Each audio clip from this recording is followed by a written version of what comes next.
Good morning, everyone, and welcome to the Sons of Sequoia podcast, broadcasting live from Wheat Ridge, Colorado, the home of the champions. Today we are discussing tech once again because we had so much fun talking about the Apple versus Epic court case yesterday. We're going to talk about another Apple-related issue in the news right now. They are face off with Facebook over their current iOS privacy restrictions or opt-in. I don't know what to call them. Features? Are they features? Let's call them iOS privacy features. How are you this morning?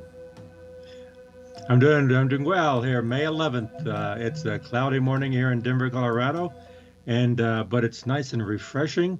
We need the water. And how are you this morning, David? I'm doing okay. When my alarm went off this morning, it was like a hard wake up. Like I was hard sleeping, but I actually have decent energy. You know, sometimes you think when it's like, oh, whoa, I was sleeping hard, that you're not going to have a easy transition into wakefulness, but I did. And I think part of the reason is I got these blueberries, and they're perfectly ripe. So that's what I had for breakfast. And sometimes in life, you gotta just appreciate the little things. And I like blueberries. But there's a difference between blueberries and blueberries that are perfectly ripe. So this morning, as I'm eating a handful of blueberries for breakfast, I'm like, wow, I should really enjoy this because you don't get this every day. Yeah, I did. Same thing this morning. I got up, and it was hard to get up because it was really nice sleeping. But boy, it's once you get up, get moving. It's really it's a nice day. It's nice for refreshing. I don't mind the rain. It's refreshing. It's nice and smells good. I mean, the weatherman was wrong again, but it's okay. Uh-huh. So today we're discussing Facebook versus Apple. There was some stuff that came out. So yesterday's episode was a little messed up on YouTube. I never re-uploaded it. I figure let's just keep charging. You know, why fix yesterday's episode when we can make a new episode today? But some stuff came out in the Apple versus Epic trial that I thought was pretty darn interesting that we did not discuss on yesterday's podcast. So Apple had did you hear about this? No, They had a security breach. Oh, really? So Xcode is on a Mac. You'd use Xcode like you would use maybe Visual Studio on a PC. It's their text editor, but it's like an integrated development environment. So you can sort of run code, test code, write code, and it's sort of like a text editor on steroids. Well, I think there was a bug or a malware version of Xcode that people were using that wasn't the real version of Xcode. I don't know the whole story, but if you use that to develop your app, the app that you would submit to the App Store was malware. It was spying on you. And 150 million users had their iPhones compromised. Oh, wow. And there were hundreds of apps that got through the security screen of Apple's App Store. And I'm paraphrasing all these numbers. Don't sue me, Apple. So Epic found internal communications, obviously, like they would because this is war, that said Apple knew about this. And they had a big crisis. They say, do we tell the 150 million accounts that have been compromised that they've been compromised? And they decided, no, we're not going to do that.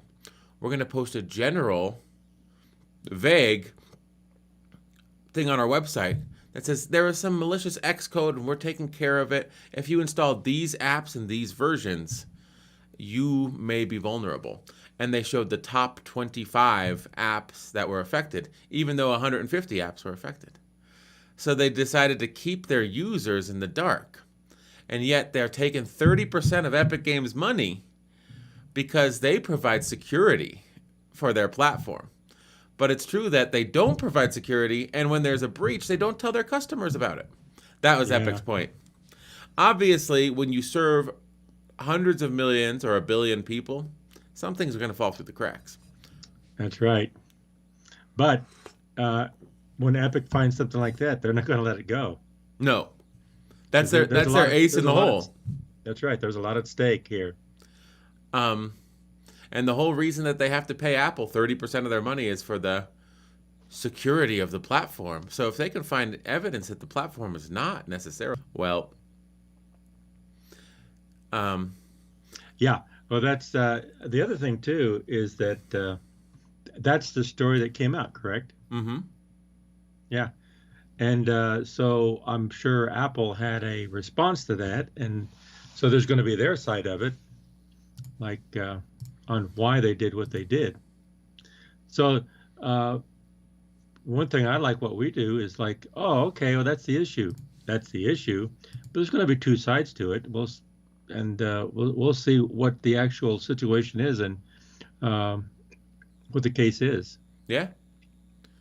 And I know that this did not affect Epic Games at all, but they don't have any problem dragging Apple's name through the mud when they're in the middle of a court case. That's right. That's right. So, I mean, I think the whole Epic thing is fascinating. We went on for an hour and a half yesterday about it. There's only 45 minutes of it available on YouTube, and I was thinking of re-uploading the whole video, but instead I'll just encourage people. Subscribe to the audio version of our podcast at Google Podcasts, Apple Podcasts, Stitcher, or Amazon Podcasts, or wherever you get your podcasts, and then you can hear that full episode from yesterday. It's a Yep. win-win. You get to Because listen. the audio, all of it is there in the audio. Mm-hmm. Yeah. You get to listen to us every single day, Hmm. every Monday through Friday, unless I'm hiking, which I will be soon. So, do you know the issue with Facebook and Apple? Do you want me to paraphrase it for you, or do you Yeah. understand it? Yeah. Go ahead and paraphrase it for me, because I don't. A little bit on part of it is advertising and how Facebook handles their information, and but hey, paraphrase it a little bit more for me and also for our listeners on what the issues are. Okay, I've pulled just one article. I might be able to Google some up because I need to do more prep for the show so that we have a big doc and good stuff to read from. But whatever, this is the one. I didn't read this. I just Googled it and pulled it up right before the show started. So this is from April 20th. This is 20 days old now. Um, but Facebook and Apple, they're at odds. And I heard some reporting yesterday on a tech news YouTube channel that I watch that the numbers are starting to come in. This is prior to the Apple iOS update. So iOS runs on your iPhone and it runs on your iPad. Hmm. And Apple controls the privacy features. So what Facebook does is they say, oh, we need control of all of your stuff. We need to be able to track you across apps. If you Google something, Facebook will know about it. If you look something up on your ESPN Sports app, Facebook will know. If you look up Shohei Ohtani, they call him Showtime. He's a pitcher and he's a really good hitter, and he plays for the Anaheim Angels. They'll know you're interested in baseball, and you may be interested in Japanese baseball players, and you may be interested in the Anaheim Angels, and you, according to your location data, you're in Anaheim, and we may serve you ads when you're on Facebook that are explicit because you searched something when you weren't even on Facebook about Shohei Ohtani, Showtime, the pitcher and hitter. Well, Apple said, I think that in the interest of privacy, we should add a feature to our operating system that says if you want applications to track you across apps, not just when you're on Facebook, you should have to opt into that. Oh, I see. Okay. So, Interesting. so when the new iOS update rolls, it says, do you want Facebook to follow you wherever you go? And you can say, no thanks. And you know who doesn't like the ability to say no thanks? Facebook. They hate it. That's right. Yeah. It's their whole business model. So I don't know if there's going to be a court case or what, because these are two giants. Now, Epic Games, they're a big company. They're a $30 billion company, but that's less than 3% of Apple's worth. Facebook, you're looking at a company that's 60, 70% of the size of Apple, they might be able to fight. And they could bring along everyone that uses aggregated data and tracking with them. So Mm-hmm. it's the side of privacy versus the side of I want a corporation to know everything about me. As you can tell, I'm not a big fan of Facebook. So should we read this article a little bit just to see what Yeah. Queenie Wong, reporter for CNET, has to say about the. This is from April 20th, and then we can get into some more recent stuff because they've implemented this iOS revision. This is when they were talking about we're going to do this, and Facebook says no. Now they've done it, and the data is starting to come back from the first few weeks, and the number of people that opt in, believe it or not, is low. Do you want this app to track you? Most people say no thanks. Do you want to opt in to Facebook knowing everything about you?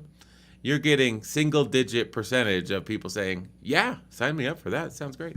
So, a privacy change coming. This is Facebook versus Apple. Here's what you need to know about their privacy feud by Queenie Wong from CNET.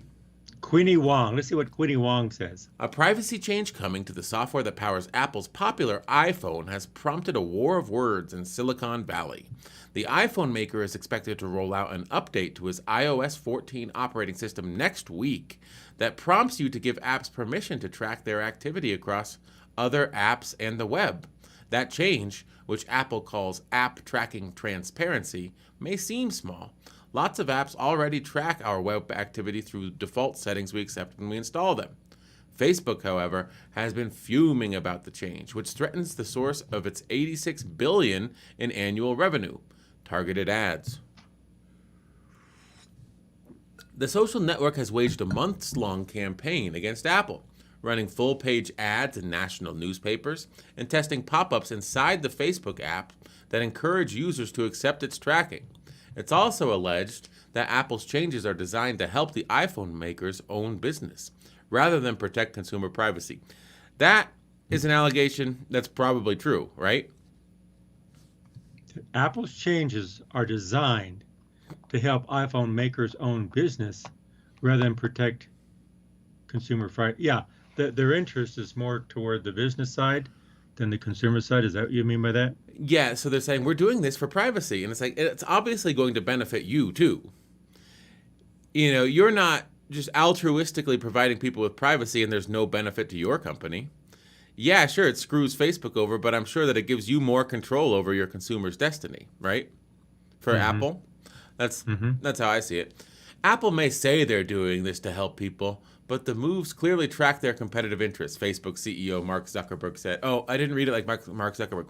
Apple may say they're doing this to help people, but the moves clearly track their competitive interests, Facebook CEO Mark Zuckerberg said in January during the company's fourth quarter earnings call. Apple CEO Tim Cook says the change is rooted in the company's belief that users should have the choice over the data that is being collected about them and how it's used. The dispute underscores a fundamental difference between the tech giants, how they make money. Apple sells smartphones and laptops and takes a cut of fees charged to app developers. Facebook sells ads that it can target precisely based on the trove of data it collects on its 2.8 billion monthly users. Those business models inform their approach to privacy. Here's what you need to know about the fight between Apple and Facebook. Let's discuss for a moment. So, they're obviously, Apple's not going to roll something out that's detrimental to Apple. And I think that to say we're the company of privacy, you can opt in. Like on a Google phone, I have an Android phone, I sort of have accepted Google knows exactly what I do on my phone. And that's okay because that's sort of the way it is.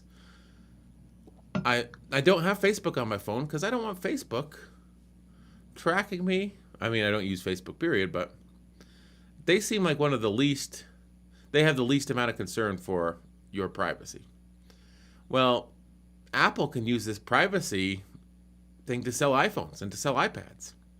So that is their core business model. So when they say they're not doing this just for privacy, they're doing it for their business. Of course they are. But their business is just different than yours. That doesn't make their business bad. That doesn't make privacy a bad thing. How do you Yeah, but feel? how does that? But I'm just wondering. I guess I don't. I'm beginning to understand the issue, but the question is, how how does Apple's action help Apple more than it hurts Facebook? I mean, how does it help them on the product side that much? Well, here's the thing. So, if you're concerned about being tracked, about these companies knowing everything about you, and you know that Google is almost as bad as Facebook in terms of they're going to track everything about you as well, but Apple won't. Would you make the switch from an Android phone to an iPhone? I guess so. Yeah, I see They're what you mean. they're Yeah. positioning themselves in the market as the one that gives you control over your own data. And it was important 10 years ago. It's doubly important now. The sophistication of what these companies know about you is greater, and Apple is saying, what if we let you choose whether or not these companies get to know what these companies get to know about you? You can do that with our devices. Well, one thing that's been true for decades is that the ability to acquire data uh, far exceeds the ability to analyze the data. And so we've been able to to acquire data and collaborate data and share data more and more and more and more. Well, that's far ahead of the ability to analyze it. But it's been out there for so long that the analysis of the data is really growing with artificial intelligence. So they're being able to learn more and more and more. And the question is where's the limit of how much they know about you, and how can they use that? And so I can see that wanting to limit how much they know about you and what you do is beneficial to you, Mm-hmm. because they can undermine your thinking, they can undermine your decisions, your judgment. Uh, they can do a lot to. It's not just purchasing. And so Apple, I can see how they can use that to say, okay, now that it's gotten uh, pretty sophisticated, that we want to move our products. And by doing that, we'll say this is a way to undermine, uh, like Facebook, and their ability to track you, but then it'll make people buy our products. Yeah. Am I saying that right? Is that kind of what the deal is? Yeah, privacy is a selling point for Apple, whereas because their business model is selling devices. With Facebook, when you use Facebook, you're not the customer. You're the product. Right. So so the reason why Apple wants to promote privacy to you is because you are the customer. They need you to buy their devices to stay in business. Facebook, they're not selling you anything. They're giving you a free service. And they're tracking you wherever you go on the web. They're collecting data on you, and you're the product. Now, So so for the listeners, for what you mean by they're the product, sometimes I think a lot of people don't understand what that means. The consumer is the product in that what they sell is the information they get from the users. yes, so if we look at the article, they say that Facebook, which threatens the source of its $86 billion in annual revenue. Well, if you're using Facebook, if you're a 48-year-old middle-aged woman and you post on Facebook 10 times a day, you have to ask yourself, have I ever paid Facebook a dime? No, you haven't. So you're not Facebook's customer. The $86 billion comes from companies. If you say, oh, you need this product, 48-year-old middle-aged woman that posts on Facebook 10 times a day, and we've analyzed your posts, and we've determined that you're more likely to buy this product than others based upon your behavior on Facebook and across the web. And so someone's paid Facebook to say, this person's going to buy your product. Serve them the ad. You serve them the ad, they buy it. That's why Facebook can get $86 billion in revenue, in advertising revenue. So the product of Facebook is the information they get from the consumer, and the consumer themselves. Mm-hmm. That's what they're selling. Yeah. That's why the consumer is the product, not the customer. The Yes. customer is going to be the companies that buy that information to know to sell to you. Now Mm. you're the customer of the clients of Facebook, but you're the product of Facebook that they sell to the advertisers. I think sometimes some people may not understand that. That Yeah. that sometimes it's a little confusing. But when you said they're not the customer, they're product, like I start thinking about that. I go, yeah, you're right. But then a lot of people don't understand that. No, they'll think I use Facebook. I'm Facebook's customer. If I stop using it, they're gonna go out of business. It's like, but have you ever given them $1? The answer is probably no. And the reason why you've never given them $1 is because you're not their customer.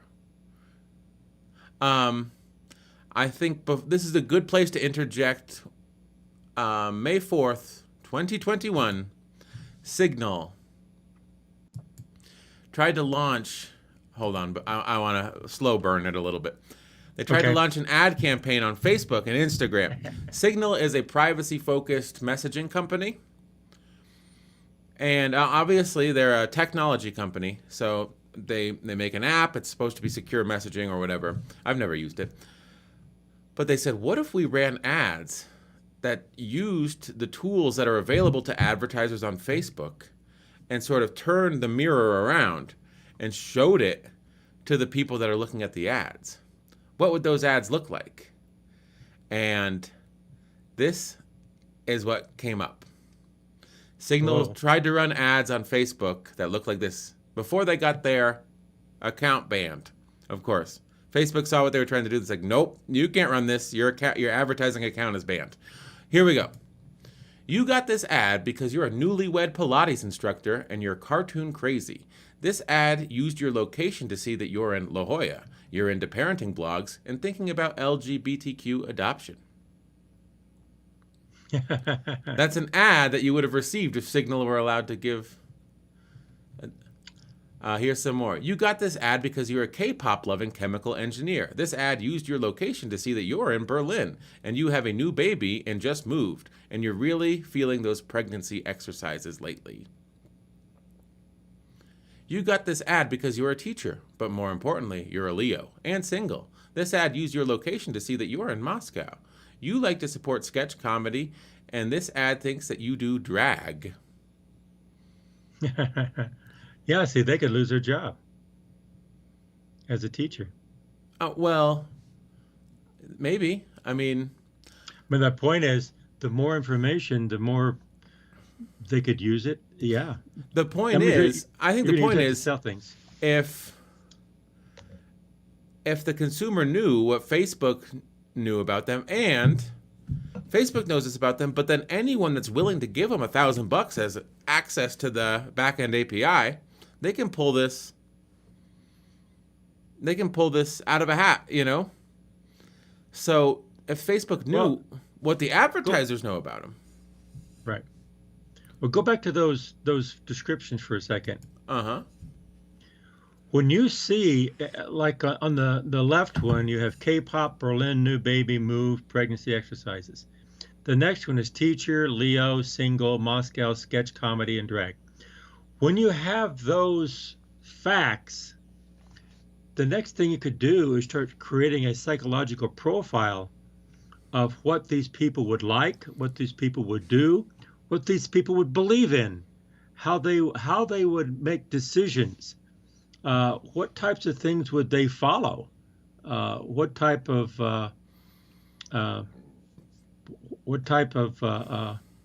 issues would they be willing to dedicate their lives to. You're going to start seeing profiles of groups of people, where they are and how they think.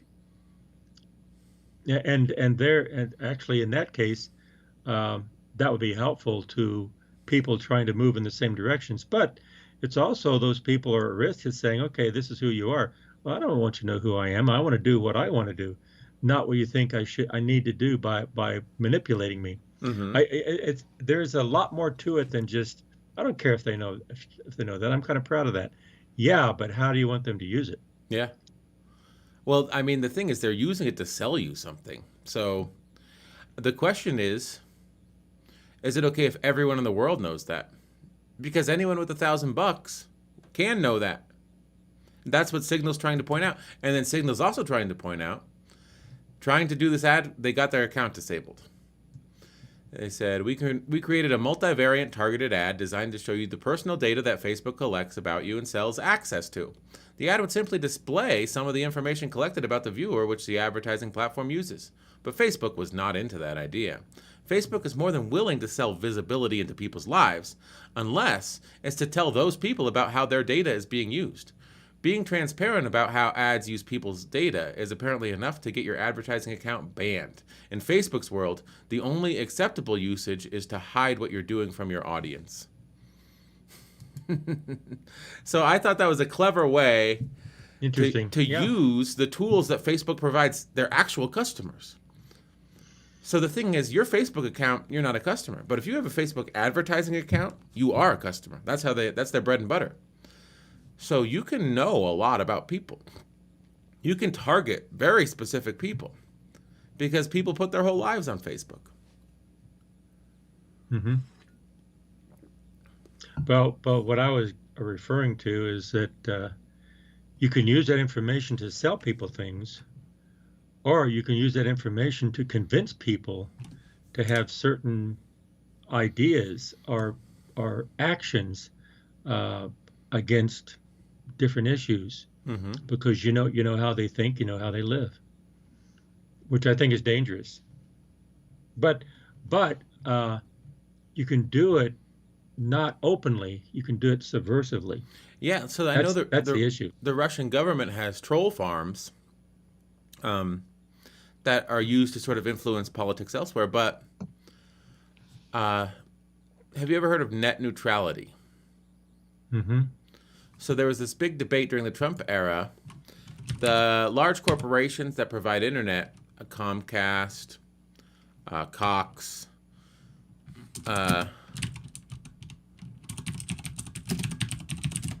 they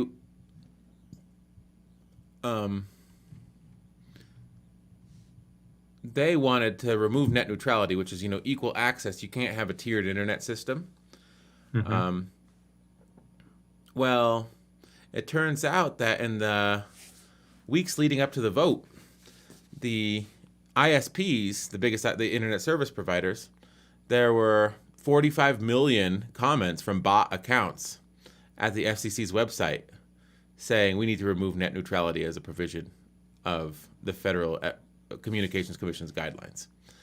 And it's like, I don't know if you could sort of one-to-one say, oh, the ISPs, that's who stands to benefit from the removal of net neutrality.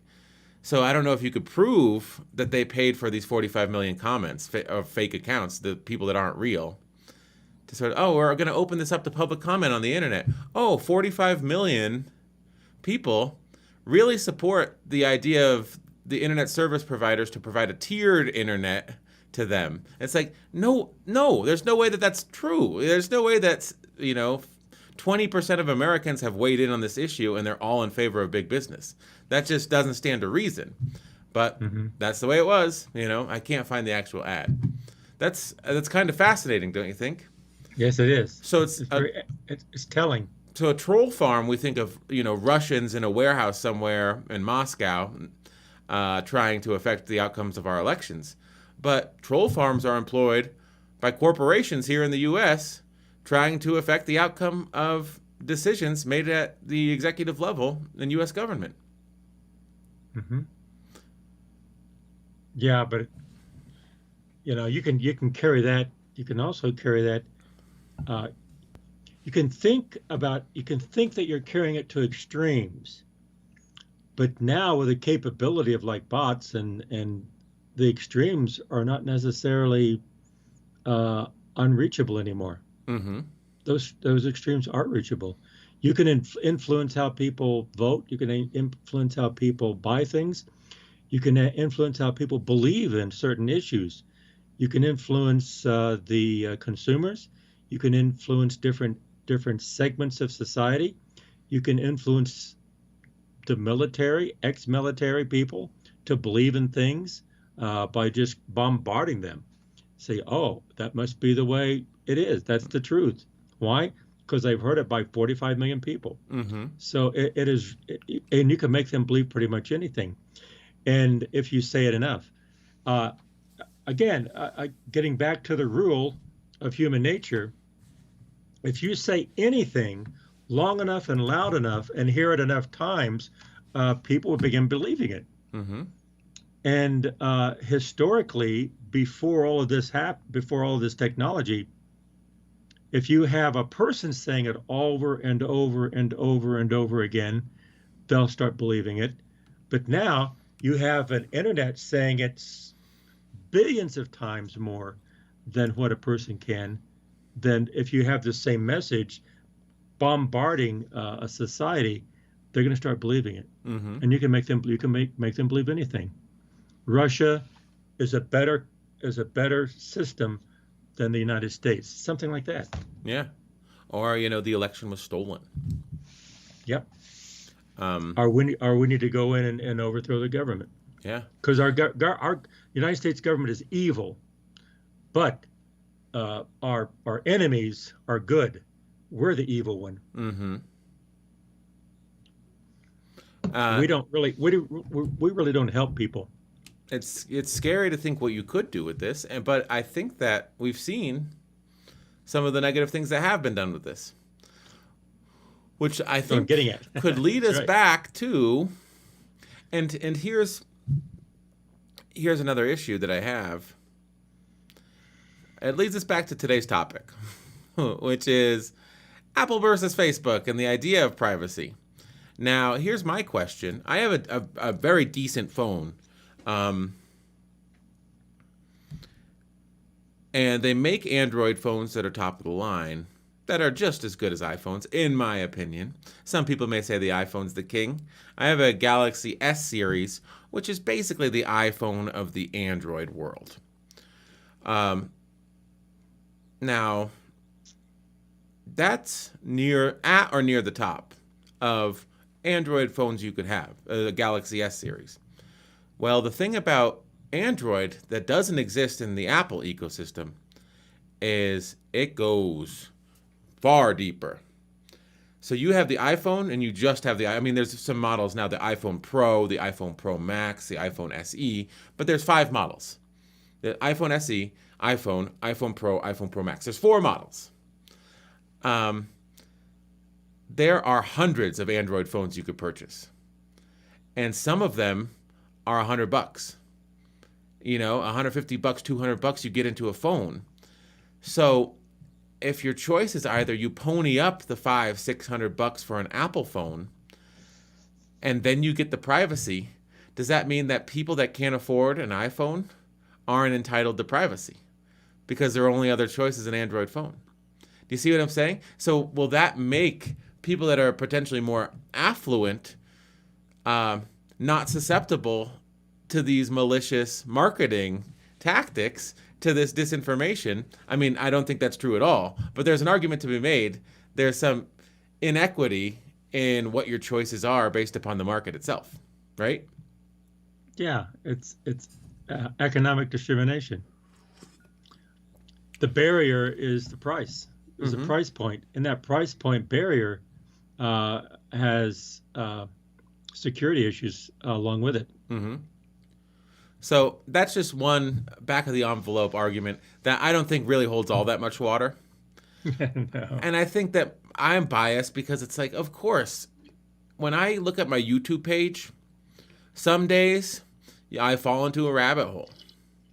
And I think that everyone's done this. They fall into a YouTube rabbit hole. All of a sudden, they've lost an hour of their day in the middle of the day when they should have been working.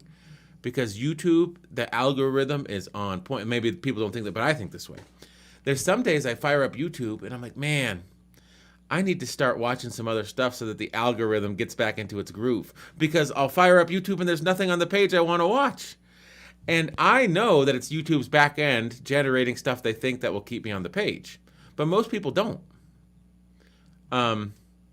Which is true. You can be over here at my house looking on my computer and looking at things. And then when you leave, when I get on there, things that related to what you look up come up. I Yeah. noticed that.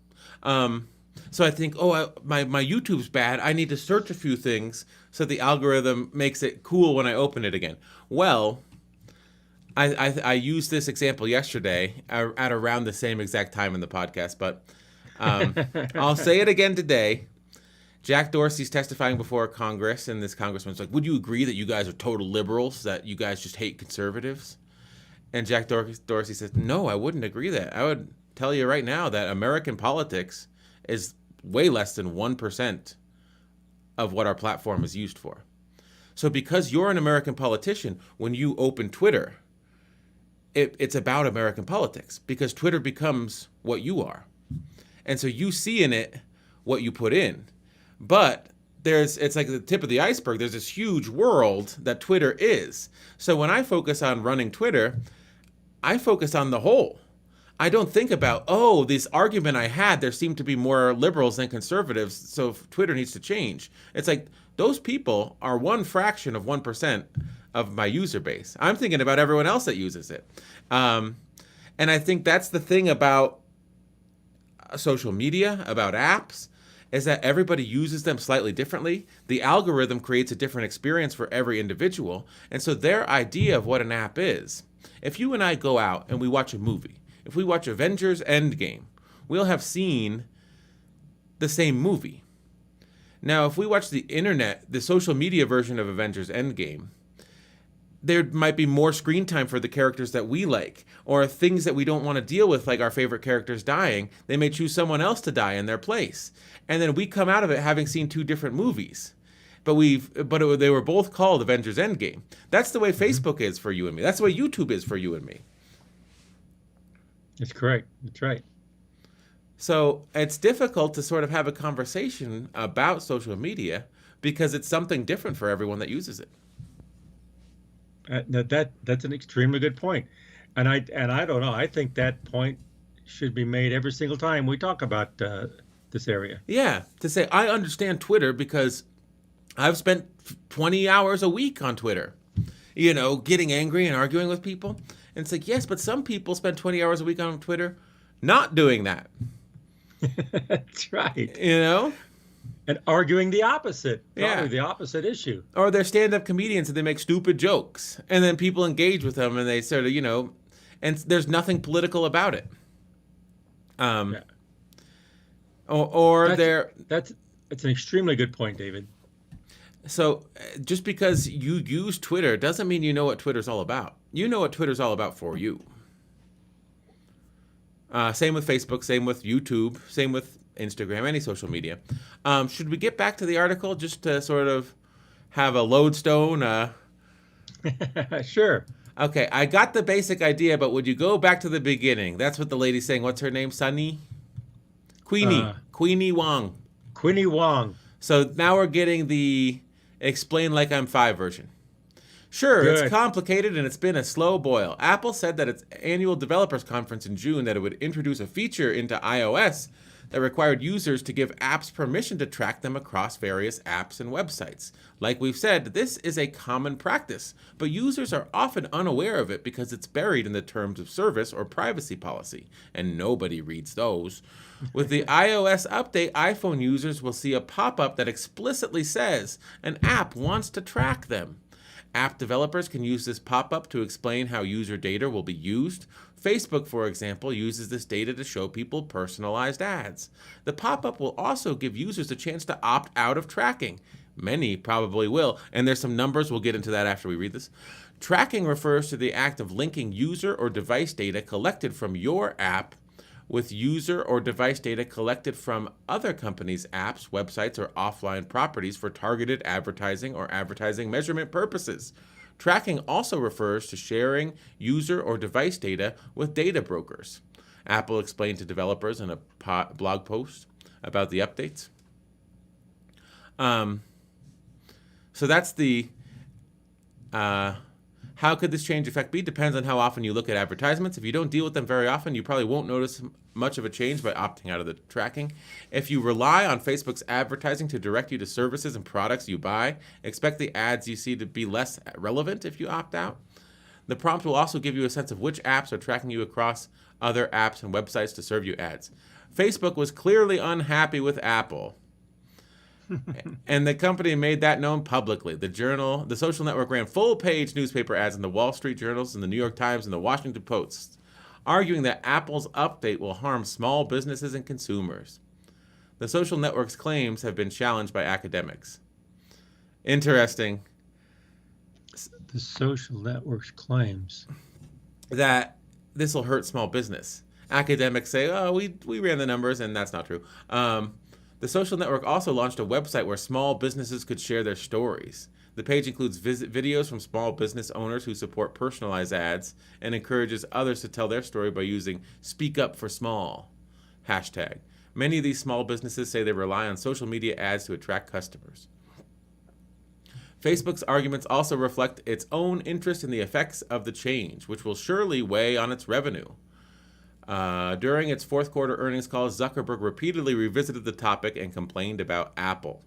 We have a lot of competitors who make claims about privacy that are often misleading, he said. He added that Facebook, which has its own messaging service, Messenger, and which also owns WhatsApp, sees Apple as a competitor because of the popularity of iMessage.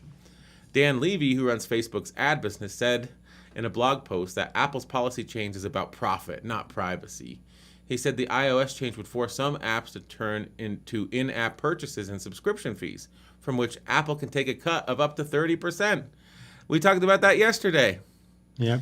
So if Facebook says, we can't make money without having all this, your data, now we need to charge you $10 a month to use Facebook, Apple gets $3 of those dollars.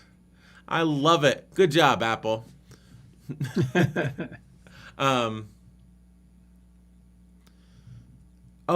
think this is a result of the Epic thing. Apple launched a new program earlier this year. Oh, I'm getting a spam call.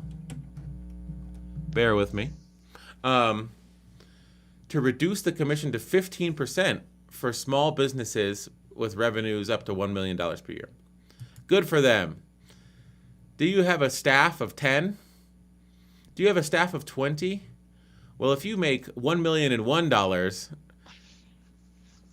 we'll give you $700,000. But if you make $999,999, we'll give you $850,000. Right? Mm-hmm. Okay. Facebook has a poor track record when it comes to user privacy. That's an understatement. And it seems unlikely that users will give it permission to track them. Yeah, why would they? The company's reputation for protecting privacy was tarnished by the 2018 scandal involving Cambridge Analytica, a UK political consulting firm that harvested the data of up to 87 million users without their permission. Zuckerberg defends Facebook's business model, saying ads allow the social network to offer the site to users for free. If we're committed to serving everyone, then we need a service that's affordable to everyone, he said in a 2019 op-ed in the Wall Street Journal.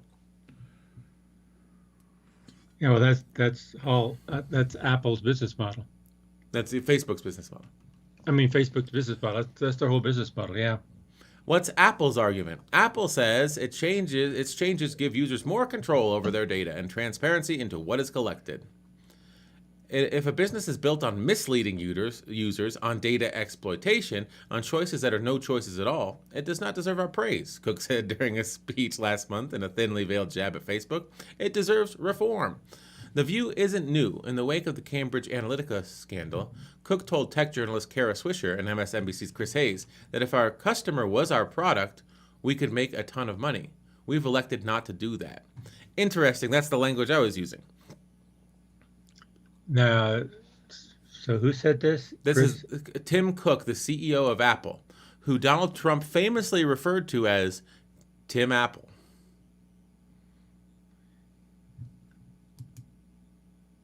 If our customer was our product, we could make a ton of money. We've elected not to do that. That's right. And that he's just justifying their action. Yeah. And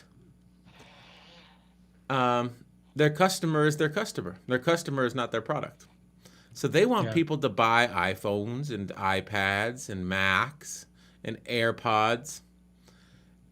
They don't want to sell those people's data. And I think that people, as we move forward, especially, I think they're saying to themselves, there's something to that. I like that ethos. Uh, and especially as I think the rest of the PC world catches up from a design perspective, they're making beautiful Windows-based laptops now. There's a lot of phones out there that are extraordinarily nice that aren't iPhones. So there is a lot of choice in the marketplace. And Apple's always competed on, slick design, sort of being at or near the top of the market in terms of functionality and form. And I think that they see that's not enough in the future. Since they control their operating system, unlike, if you're Dell, you're using Windows on your computer. You don't control the operating system. You don't control 360 degrees of. So Apple controls hardware and software. They say, where can we differentiate as opposed to just being slick devices that run well? What if we became the privacy company? And that's another selling point. And I think it's a smart place to be. Now, they will have to. Also, here's my soapbox. Who is going to be their main competitors going forward? Facebook, Google, Amazon, and Microsoft, right? So they say, we can literally hurt Facebook by enacting this feature, but it's also a selling point for our devices. And it sort of normalizes the behavior of maybe computing shouldn't be me giving away all my data. And so people start to think of computing that way. Right now, they don't even know. These Signal ads, I'm sure if you got one, you'd be shocked. You're receiving this ad because you're a 38-year-old divorcee who loves knitting. And it's like, why am I getting this ad? And like Signal said, Facebook is willing to sell the visibility into people's lives unless it is to tell those people about how their data is being used. That's not allowed. And so maybe Apple will normalize, I should be in control of what data gets used where.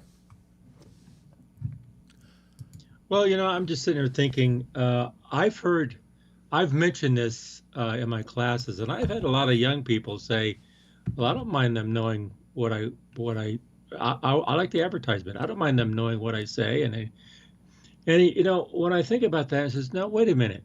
Think about it a minute.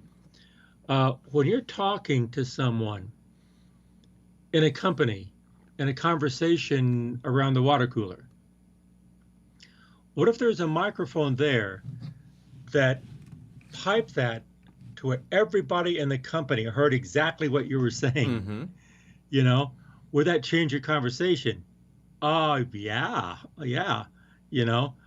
If they could hear everything you said when you're home and you pipe that to all of your friends and neighbors,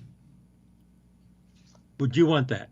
The more you think about that, says, no, I wouldn't mind that. I says, okay, well then let's record everything that you say for during the day on everybody you talk to, and then let's just publish that and let everyone hear what you're saying. Mm-hmm. And you're thinking, and if you did that every single day, how long would it be until people knew exactly how you thought, exactly what you liked and disliked? And that just feels very uncomfortable. It's kind of like the consumer has no clothes. Yeah. You're totally open and also totally vulnerable.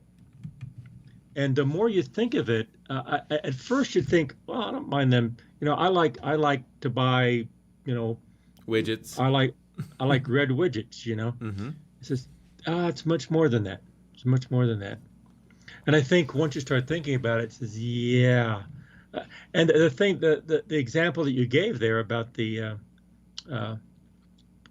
what they know about you, that's just a simple example. What if they knew that and what you said about each of those things every single day for months or years? Well, I mean, what you got, like, you're right. This is a point well taken. I'm showing the Signal ads. You got Yes. this ad because you're a newlywed Pilates instructor, or you got this ad because you're a certified public accountant in an open relationship. You're in South Atlanta and you're into natural skincare. That is what's available to anyone that's willing to give Facebook $100.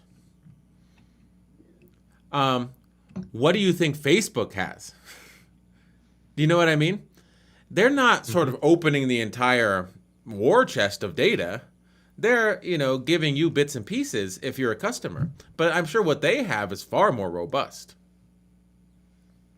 And if a company has more than $100, how much more can they know about you or people like you? Because they have what you've said about those things. Yeah. You can get that profile up. Let's just take one of those things and say, why do they say that? What have you said about that for the past 5 years? Mm-hmm. What have you done in that area for the last 5 years? How has that changed over the years? Okay. And do you want everyone to know all the mistakes you've made Yeah. and all the things you said that you wish you hadn't have said? It's out there. All the things you've done you wish you hadn't have done and you're sorry for it. It's out there. You know. Yeah. I mean, So when you start digging down, there's a lot more to it than just, oh, they know I'm a Pilates instructor. It's much more than that. yeah, people say, I don't have anything to hide. But the thing is, you probably do. And Facebook knows this, but what if they make it available to everyone? You come into work and like, you're fired. You say, I'm fired? What? I haven't done anything wrong. I don't have anything to hide. Well, last Wednesday you called in sick, and we used your location tracking data to show that you were out of your house all day. And we used your fitness data from your smartwatch to find out that you went on a jog, and your heart rate was over 150 for 25 minutes. And that doesn't seem like the actions of someone that's sick. So we can't have employees that are dishonest. So we're firing you. And you thought, I didn't have anything to hide. And yet you could have negative repercussions if everyone knows everything about you. Hmm. Or even if you didn't do any of those things, suppose you're honest. You're honest, as honest as the day is long. Mm-hmm. But they'll take something that you said or you did that is at variance what they believe is true. Mm-hmm. Like you really like certain political person because they're so smart.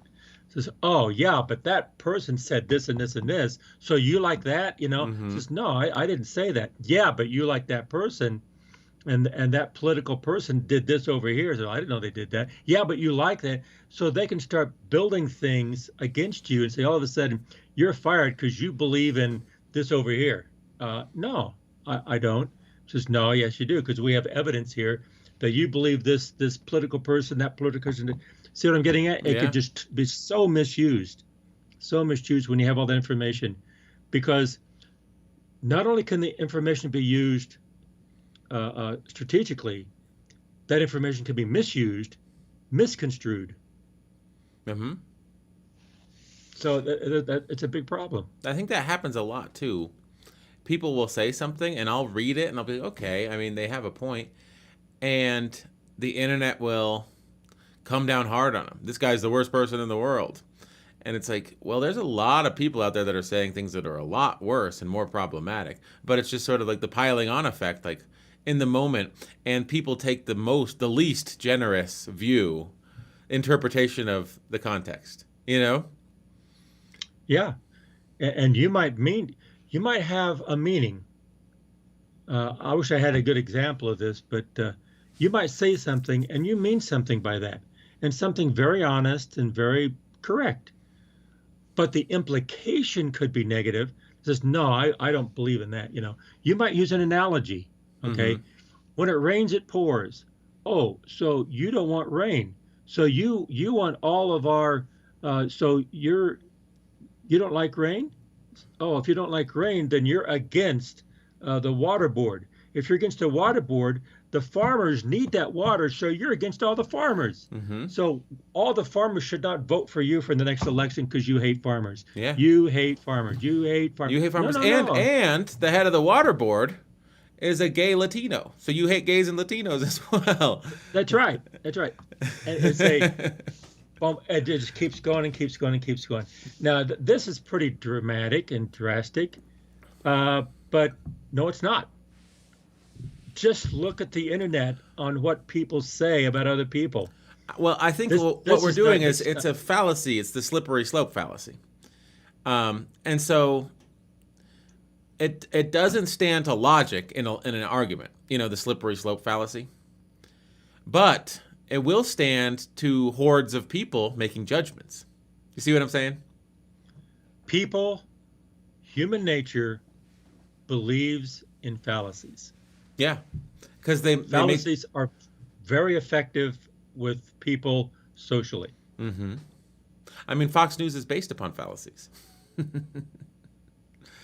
And people could take that statement and say, "Oh my goodness, yeah, but you're right, they are." Yeah, I mean, MSNBC and CNBC in many ways are based upon fallacies too.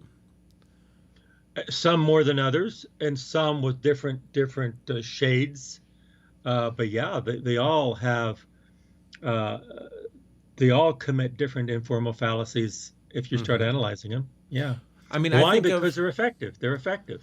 I think of, do you remember when Obama wore the tan suit and Fox News said he was the worst president ever? It's like, look at that tan suit. He doesn't look presidential. He looks so stupid in that tan suit. He's the worst president ever. Or when he ordered Dijon mustard. He went and he's like, could I get some Dijon mustard on my hot dog? Dijon mustard? Who does he think he is? Frenchie? He's not American. That's what Fox News is saying. And you say, wow, yeah, things are way different today. But when Donald Trump ordered $500 worth of fast food for the college championships, and he had that picture of him with a shit-eating grin on his face in front of fast food. Let's find the picture just because, you know what? We have the internet. People were like...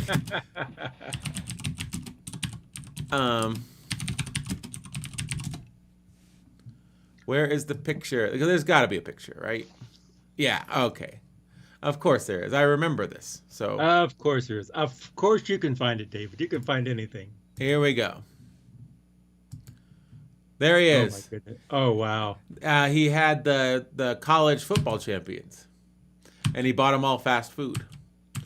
And it's like people were like, "That's so silly," but I mean, criticizing him for serving fast food to the college football champions, I don't think it's any more or less petty than criticizing Obama for wearing a tan suit. You know what I mean?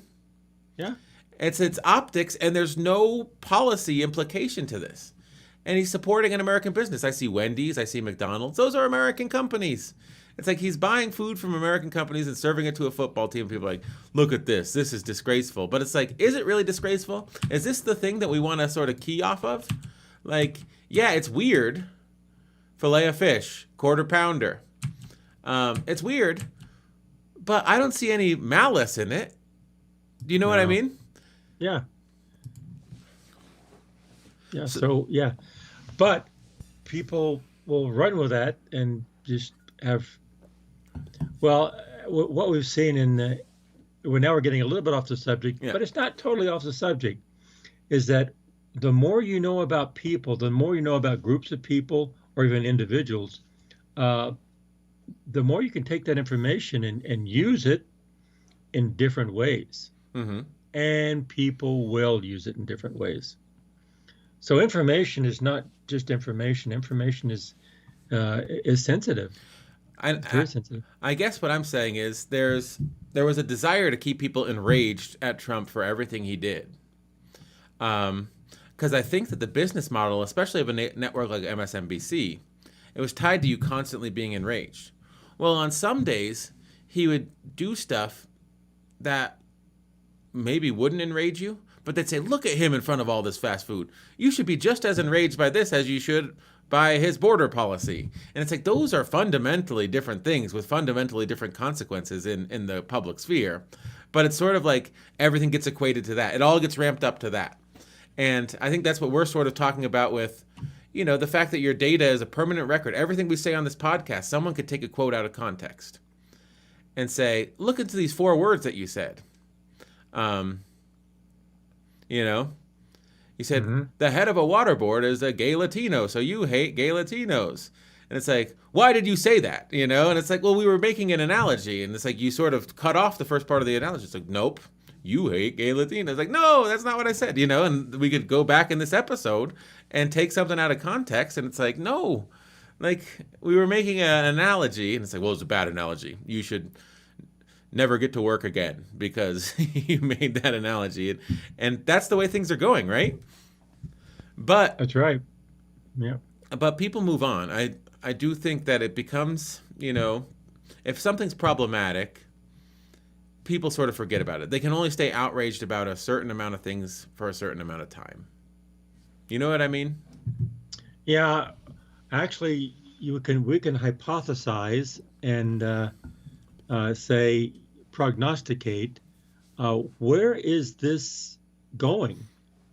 And I believe that in the future, as society matures and society begins to learn about social media, I think that there is going to be a lot more privacy, that people will understand that they don't want to be manipulated anymore.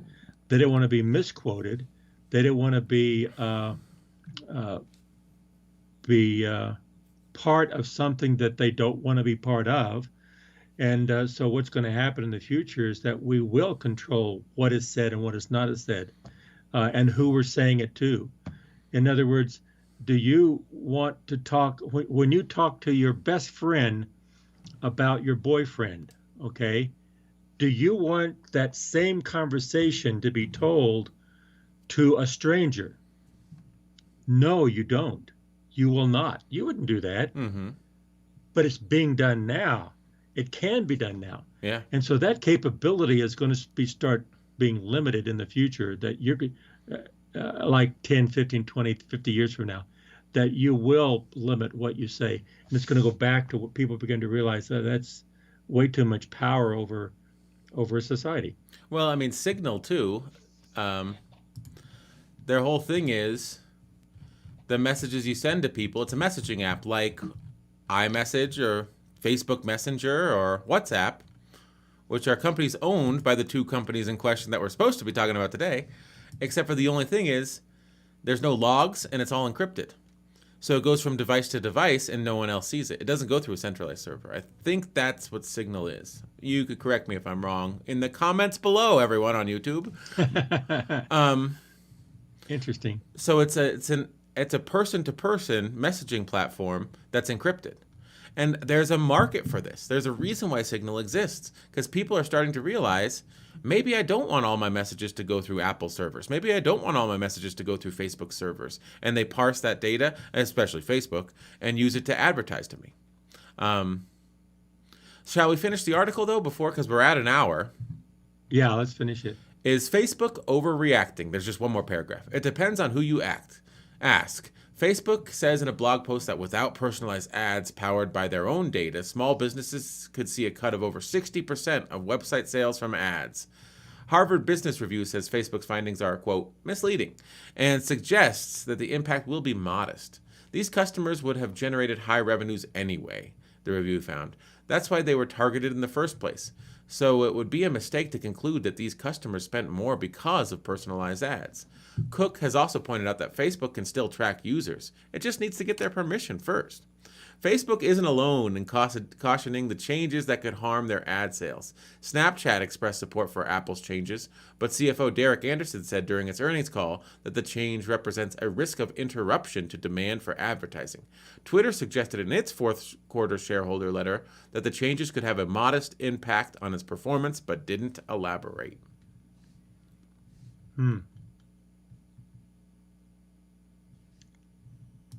Okay. So, we've covered this issue. Another very important. What a crazy world we have. So many very subtle things, but the more you look at them, they're subtle on the surface, but you go down below the skin, and it's significant. Yes. There's some very big issues, very big issues. So I think which is true. One thing this open free internet has done.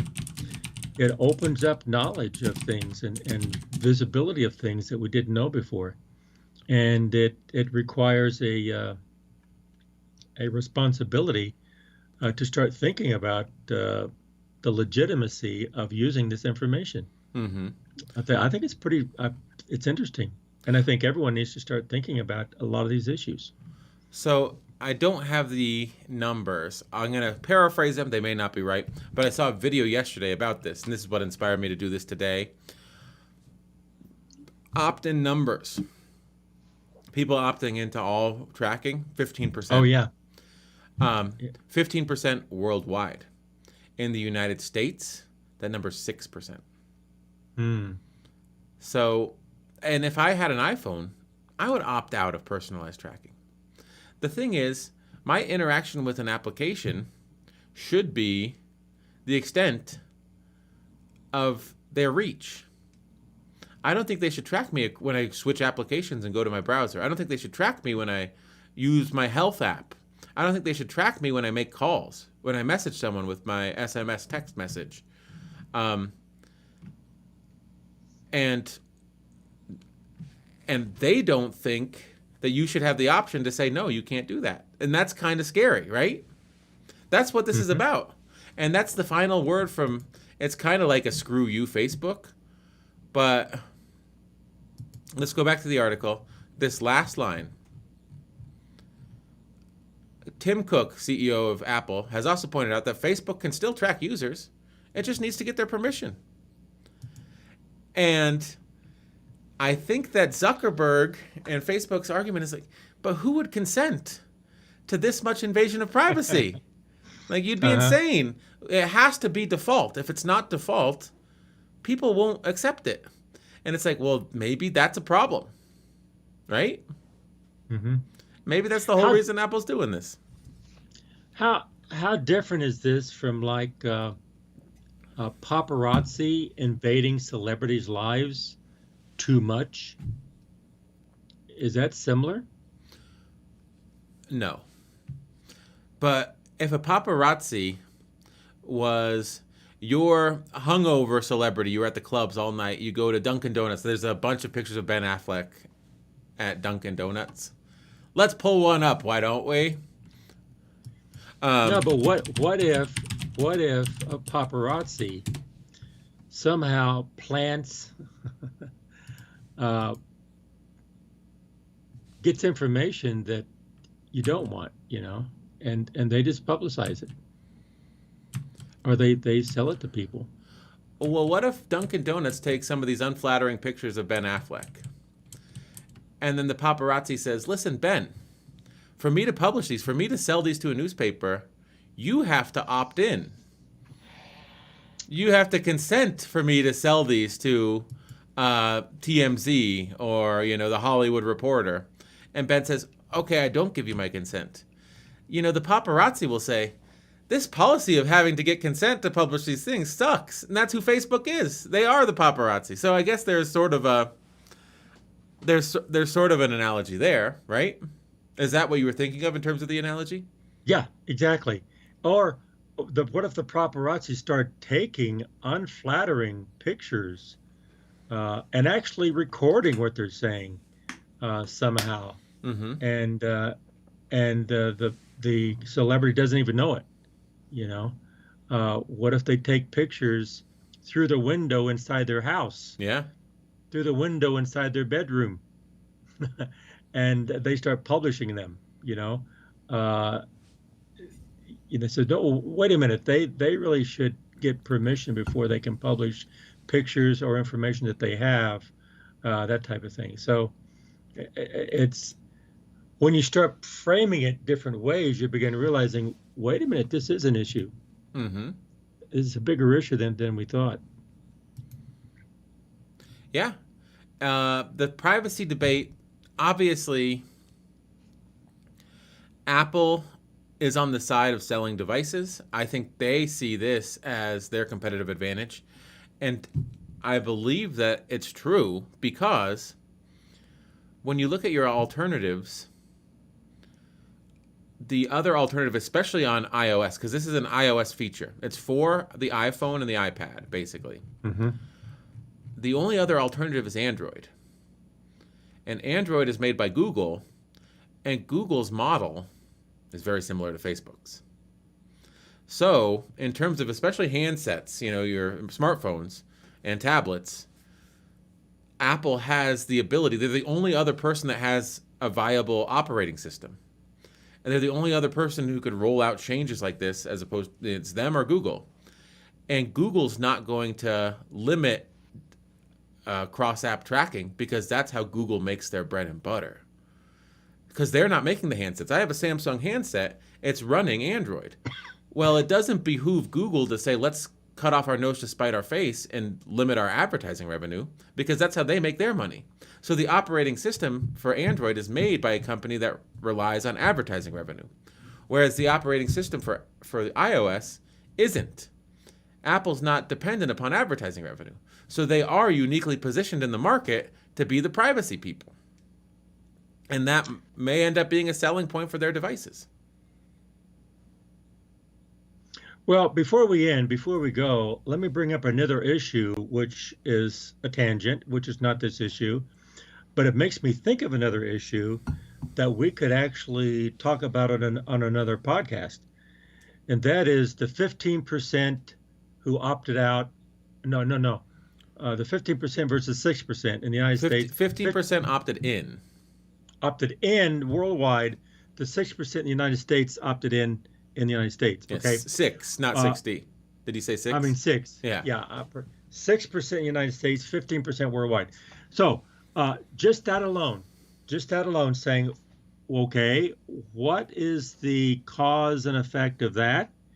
Is it the different societies? Mm-hmm. Is a society of America very different because of our individualism here, to where we are going to see this very differently than cultures across the globe that do not have the same culture that we do in the United States? They're going to see things very differently. Like they're used to people knowing what they're doing and what they're saying, or they're not as open as we are here. We are very vocal. Mm-hmm. Other places may not. So there's differences in the different societies and cultures within the different countries. We can also the same thing within the United States. There's subcultures in the United States. So how does this play down to the different societies worldwide? That's another issue. But I think that's a very important issue on how people see this. So one thing we're talking about Facebook and the bigger picture of Apple, Facebook, and other Twitter and everything. The other is the other way. How do people see this? They see it differently. Mm-hmm. That to me, that's another issue that could be very interesting to discuss on the other side.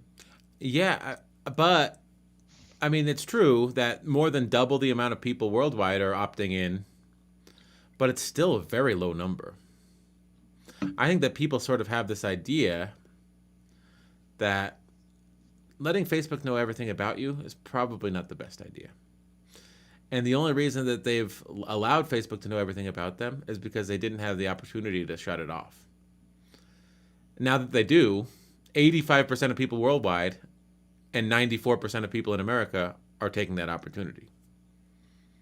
So, today, mm-hmm. initially, but will that change? Will it go up or will it go down? Yeah. In the future. And I think it's not going to be the same. There's going to be some trends that are similar, but I don't know. I believe people in different countries, the United States and other countries, they see things differently. Yeah. They'll react differently. And actually that is very important in how this needs to be regulated worldwide. Mm-hmm. Well, I mean, because it is worldwide, I don't know if any individual government can sort of rein in the company itself. I think that they have to comply with each individual government's regulations. But, you can't get on Facebook in China. But right. I do think that, like you said, worldwide standards need to be set for how these companies can operate, since they are so powerful. But the only people that really understand how they operate is the companies themselves. And they'll say, you know what, we need very lenient standards because we know what's best for our operations, and they'll be focused on profit and not people. I think that's going to be the way that business always works. For instance, I've come down on the side of Apple. I mean, I'm all for privacy. But Apple's no saint. I think that there was just a report released that components from the brand new MacBooks are being manufactured or are being sourced from the concentration camps filled with Uyghur Muslims in central China. So China has rounded up all the Uyghur Muslims and put them into concentration camps. They're forced labor camps. And that's where Apple's getting some components for their MacBooks from. So that's worrisome, don't you think? Well, the other issue, though, if this works for Apple and Apple is successful, and all of a sudden people can opt out of it, okay, that doesn't mean Apple doesn't know. Now Apple's the only one who knows. Yeah. This information, and now they've become exclusive in the holder and storage of that information, and they're the only ones. So that, oh, we don't want to use that, not today. Mm-hmm. But if they had that information, that could become more of an asset than the assets they have today, because Facebook has identified and revealed that information is extremely valuable. Mm-hmm. And so if Apple can take that information and then they can be the total owner of it, then in the future, as that grows, if they win, as that grows, then that becomes much more valuable than their products. Mm-hmm. That product was much more valuable than their physical products. Now, so that's another argument. But wouldn't people, lawyers, and wouldn't the thing say, we read through Apple's terms of service and they're collecting all the information? They've exempted themselves. I mean, wouldn't it have to be spelled out? Like, you accept Facebook's tracking in the terms of service. You know? Now, Apple's saying, on this operating system, you have to opt in. We're telling you more than just sort of accepting a long terms of service. They're telling you they're trying to track you on these levels. Well, will they do that for themselves? They say, we, Apple, are trying to track you on these levels. Do you opt in? Are they holding themselves to the same standard? Will they even say it? Will that even be part of it? Or they can say that, but then just by saying that one thing, there's a million different ways that they can do something that fit under that definition. Mm-hmm. And some of those ways, that information's there. We just can't get to it. Yes. But we can get to it if we want to. Yeah. And I guess it is whataboutism to talk about sourcing components from forced labor camps. But if you want to be a hardware company that sells devices, and you say, oh, we're the white knights, we're going to save you from people maliciously using your data, like, you should also be white knights in your core business and not use forced labor camps to source your material. That's just my 2 cents. I think concentration camps are bad, and you can quote me on that. I agree. You can quote me on that. Mm-hmm. And where you have forced labor. Forced labor camps are bad. And I think American companies should not use them to source components for their products. That's it may sound like I'm a hippy-dippy liberal by saying that, but I believe that to be true. Yep. Well, I think we've solved the Facebook Apple thing. They're both evil. Well, we've talked about it. Oh, there's sides to every issue. I mean, there's, it's not nobody's squeaky clean. There's both sides to every issue, and everybody has all different sides. Mm-hmm. And I think what's important today is not just believing one thing, but just learning all sides, talking more, listening more, and just being able to respect other people's opinions, whether you agree with them or not. Just learn about them. Yes. Right? And I will say, because I don't have sources for this stuff, exact sources, this is stuff that I've read about, Apple sourcing components from Uyghur labor camps, Facebook, the extent of the tracking they do. So I will say, because these are two of the most powerful companies in the world, all of this stuff is allegedly, and I might be misremembering some of the facts and figures that I've presented in this podcast. And that's, I do not mean to besmirch the character of these powerful companies. I'm just trying to relate the information as I've received it to our audience. Does that make sense? Absolutely. We are not a news podcast. We're not just trying to be accurate. We're just discussing it and talking about it. And I think it's legitimate to say, oh, I heard that. Am I wrong? Yes. And if I'm wrong, tell me. Tell us we're wrong. No, that's not what it said. This is what was said. Fine.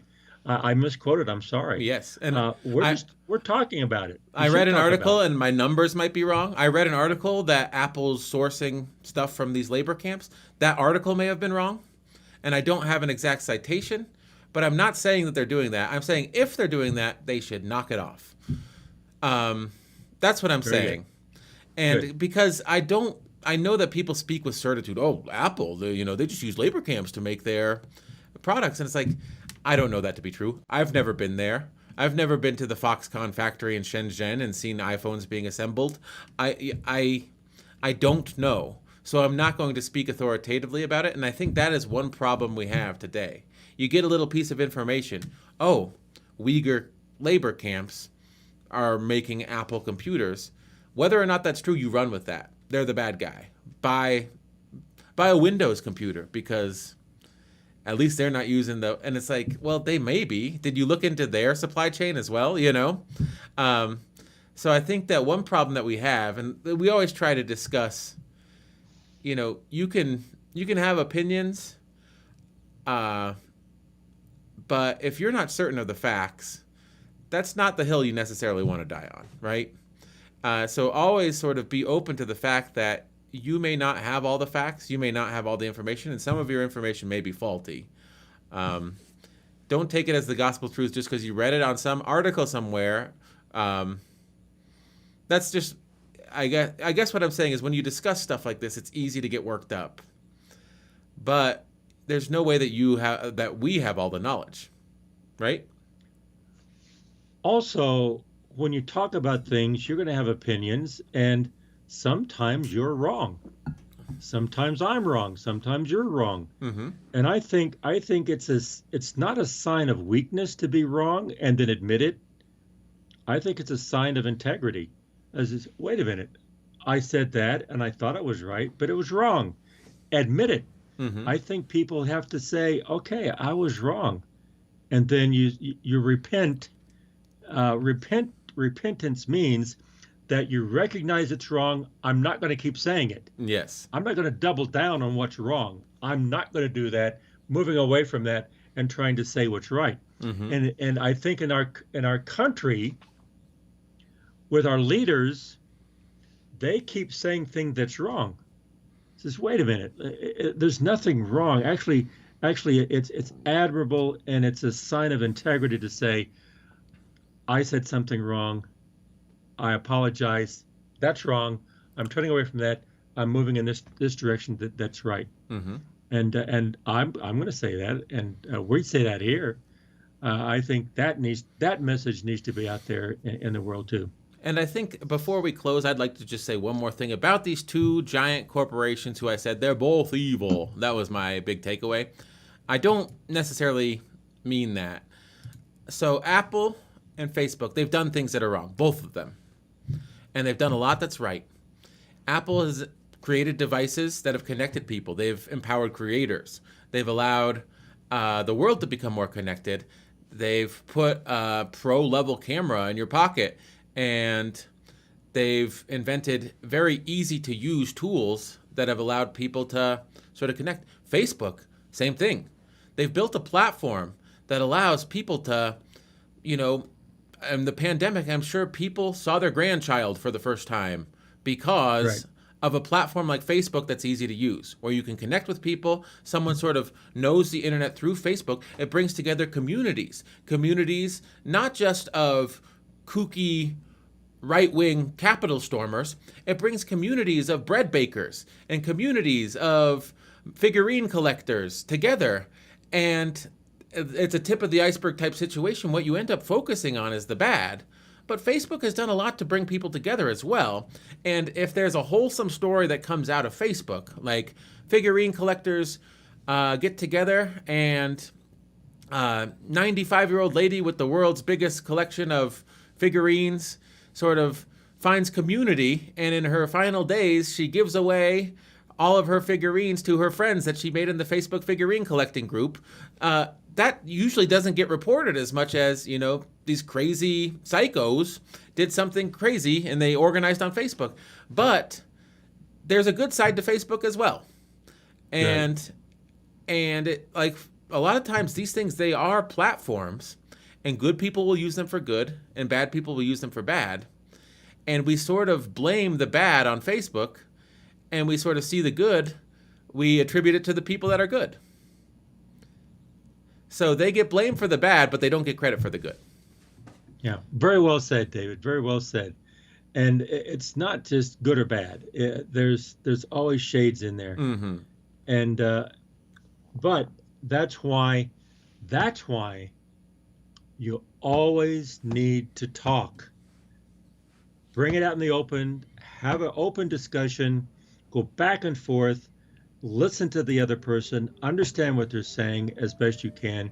You don't have to agree with it, but just open up the discussion so that you can talk about all different sides. And don't be afraid to listen to the other person, to understand their position and what they're trying to say.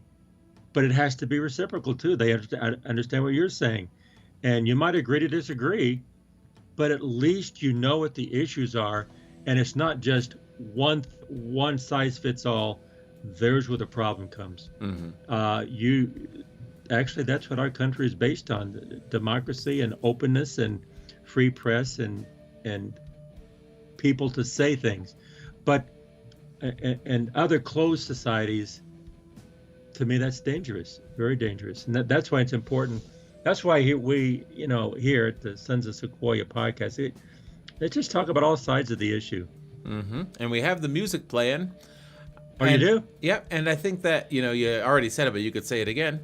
Yeah, look at both sides. If you think that Facebook is bad, look at the reasons why they're good. If you think that Apple's bad, look at the reasons why they're good. You'll find them. And I think you can do the same with people. Bad people do good things, good people do bad things, and you can sort of see there's a duality to people. And it's not just good or bad, like you said, it's shades of gray. And keeping an open mind and an open heart, I think it'll take you farther than thinking that you have all the answers. Be slow to judge, quick to forgive, because life is too short. Mm-hmm. So we got the music playing. Do you want to close it off? Yeah, I'll close it off because we here at the podcast Sons of Sequoia, we want to urge everybody to keep on talking, but listen more than you talk, and try to understand what the other person is saying. See you next time, everyone. Bye.